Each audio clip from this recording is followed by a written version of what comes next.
Usman, selamat malam juga Malam. Bang Yohanes. Malam. Selamat malam Mbak Livi, selamat malam Pak Usman, sehat selalu Selamat semua. malam. Mas Saya Bro. ke Bang Amin. Yohanes dulu. Jadi maksudnya Pak Jokowi menyampaikan itu ke depan relawannya memiliki data pantauan intelijen negara dari BAIS, dari BIN terkait partai politik itu apa, Mas? Ya, kita harus melihat ini Mbak secara utuh Mbak pidatonya Bapak Presiden begitu. Kalau kita cuma melihat pidato yang hanya 2 menit, sementara beliau berpidato menyampaikan pesan itu hampir 24 menit gitu. Nah, ini yang harus mungkin harus dilihat secara utuh.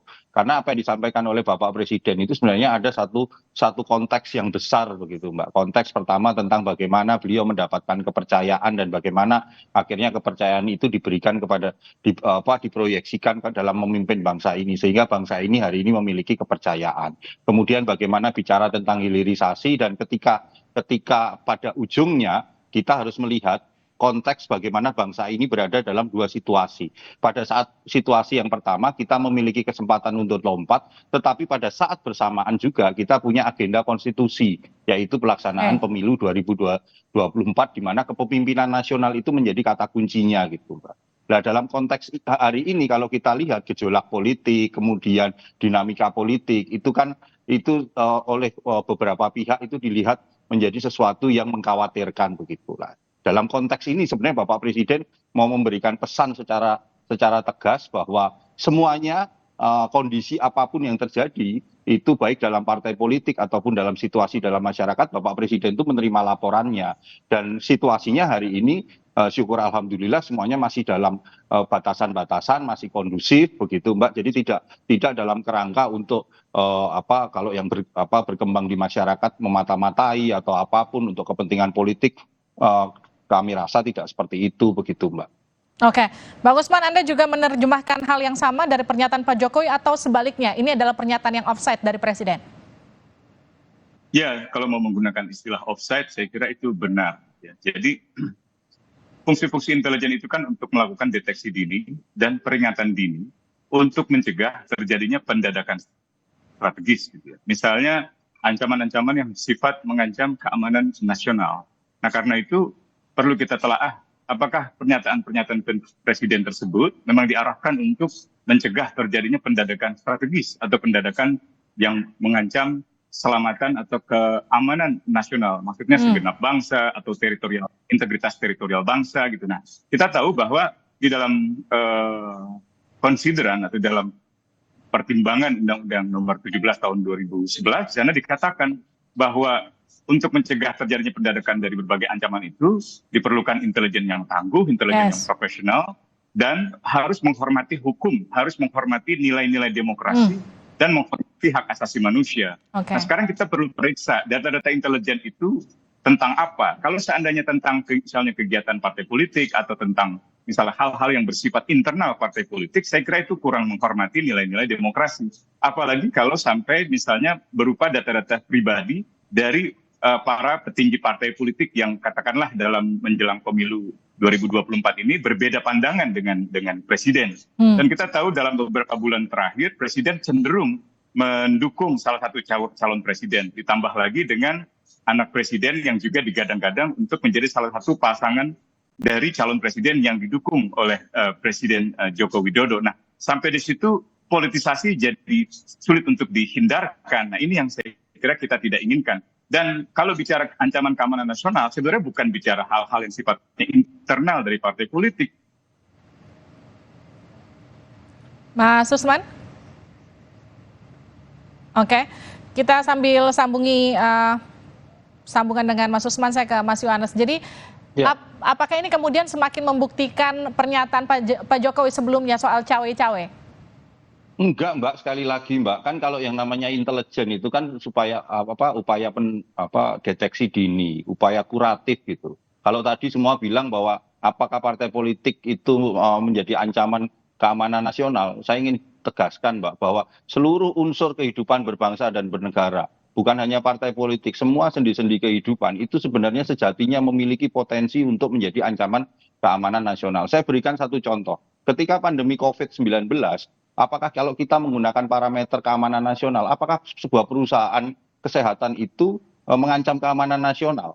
Kalau memang seperti itu, bahwa memang dalam situasi pandemi COVID, kalau itu tidak termonitor dengan baik, ketika kemarin kita mengambil langkah-langkah pencegahan, maka itu bisa menjadi ancaman keamanan nasional, COVID tidak terkendali. Jadi sebenarnya Mbak, kalau kita mau melihat sebenarnya ini kan sesuatu yang wajar. Justru malah Bapak Presiden menyampaikan ke publik itu menurut saya itu menjadi sesuatu hal yang ya Bapak Presiden terbuka bahwa beliau punya data-data seperti itu begitu Mbak. Ini kan yang harus dilihat bahwa kalaupun kita melihat ancaman terhadap partai politik, mari kita melihat lebih kita balik begitu Mbak. Ini kan sebenarnya upaya deteksi agar bagaimana partai politik itu justru malah tidak dirusak. Partai politik kita menjaga demokrasi kita terhadap kemungkinan adanya ancaman-ancaman ketika pemilu 2024 ini menjadi salah satu momentum strategis terhadap situasi Indonesia dalam melompat ke depannya. Kalau momentum ini tidak digunakan dan tidak diantisipasi terhadap berbagai ancaman-ancaman yang mungkin timbul, bahkan ancaman dari pihak asing, maka ini akan berbahaya sekali begitu Mbak dalam kita melihat konteks pemilu 2024. Ini yang sebenarnya pesan yang ingin disampaikan Bapak Presiden menurut saya adalah ya bahwa kondisinya hari ini, situasinya semua itu masyarakat tenang saja, situasinya terkendali, Bapak Presiden mengetahui bagaimana dinamika-dinamika yang ada di partai politik, dan semuanya itu masih dalam koridor demokrasi. Oke, Mas Usman, Anda sependapat dengan pernyataan ini? Saya kira kalau contohnya COVID itu kurang tepat. Justru dalam kasus Presiden tidak ada urusannya dengan keselamatan manusia. Dalam kasus COVID jelas sekali ada banyak orang yang meninggal dunia, ratusan, ribuan, bahkan puluhan ribu. Nah itulah yang dimaksud dengan ancaman keamanan nasional dalam pengertian ancaman keselamatan segenap bangsa. Sampai di titik itu bisa dibenarkan kalau misalnya Presiden menggunakan data-data intelijen. Tetapi kalau urusan internal atau jeroan partai politik tanpa ada indikasi kuat bahwa misalnya ada partai politik yang tengah memobilisir untuk mengancam keamanan nasional, misalnya menyiapkan sebuah tindakan terorisme, menyiapkan separatisme, atau menyiapkan tindakan spionase yang menguntungkan musuh negara, itu baru jadi masalah. Yang kedua yang juga harus ditelaah adalah badan intelijen yang Presiden maksud itu kan banyak sekali. Dari mulai badan intelijen keamanan dalam negeri atau badan intelijen keamanan di kepolisian, badan intelijen negara yang mestinya idealnya diarahkan ke ancaman keamanan nasional dari luar negeri, dan badan intelijen strategis. Badan intelijen strategis ini melekat pada TNI yang bisa digunakan untuk keadaan perang. Nah kalau seandainya badan intelijen strategis ternyata mengumpulkan data-data yang sifatnya urusan politik domestik, saya kira itu salah gitu. Yang begitu juga dengan badan intelijen negara. Kalau badan intelijen keamanan masih mungkin, misalnya kalau ada unsur-unsur tindak pidana, itu pun bukan untuk dibuka secara publik, apalagi di forum yang sebenarnya bukan forum untuk membicarakan masalah keamanan nasional. Itu adalah forum relawan yang mendukung calon-calon presiden secara partisan. Dengan kata lain, di situ penggunaan data intelijen bukan untuk kepentingan bangsa dan negara, melainkan untuk kepentingan politik tertentu saja. Ya, gimana Mas Yohanes? Iya, persoalannya kan tidak ada data yang dibuka apapun oleh Bapak Presiden. Beliau hanya menyampaikan kepada publik bahwa beliau tahu bahwa terhadap segala situasi-situasi yang terjadi di partai politik. Beliau tahu terhadap segala sesuatu yang terjadi di masyarakat. Nah, dalam konteks itu sebenarnya pesan itu kan harus dipahami secara utuh dalam satu kesatuan pidato tentang bagaimana bangsa ini ke depannya, tentang bagaimana situasi yang harus kita hadapi. Itu adalah bentuk penegasan Bapak Presiden kepada publik bahwa situasinya hari ini dalam situasi yang kondusif, situasi yang masih dalam monitoring Bapak Presiden. Itu yang ingin ditegaskan. Jadi jangan ya tentu kalau teman-teman masyarakat sipil memiliki penafsiran tentang statement Bapak Presiden, ya itu sah saja dan itu menjadi masukan yang berarti begitu. Tetapi kita ingin memberikan penjelasan kepada publik bahwa agar publik lebih melihat. Coba deh didengerin aja pidatonya Bapak Presiden secara utuh 24 menit gitu di YouTube banyak sekali. Maka dari situ masyarakat akan bisa melihat dan bisa mengerti konteksnya apa begitu. Tapi kalau hanya dipotong dari 2 menit lalu 2 menit itu di framing, ya itu tentu akan penafsirannya akan seperti apa yang disampaikan oleh Pak Usman tadi. Gitu. Jadi gimana tuh Mas Usman, ini soal multitafsir aja pernyataan Pak Presiden? Ya saya kira kalau misalnya kita baca pernyataan Presiden, memang ia tidak menyebutkan apa persisnya data intelijen itu, tetapi Presiden memberi indikasi kuat bahwa itu adalah data intelijen tentang kehidupan partai politik, tentang internal partai politik. Dengan kata lain, ada badan-badan intelijen negara mengarah pada pengawasan atau pengintaian terhadap aktor-aktor politik domestik yang berpolitik.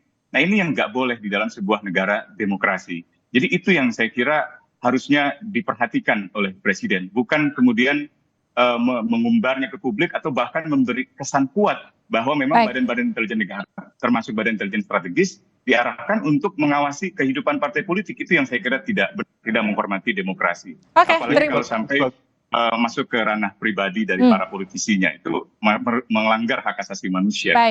Atas pribadi dan seterusnya. Oke, terima kasih Mas Yohanes, terima kasih Mas Usman.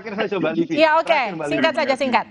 Iya, bagaimanapun juga Bapak Presiden itu kan penanggung jawab stabilitas ekonomi, penanggung jawab stabilitas keamanan nasional.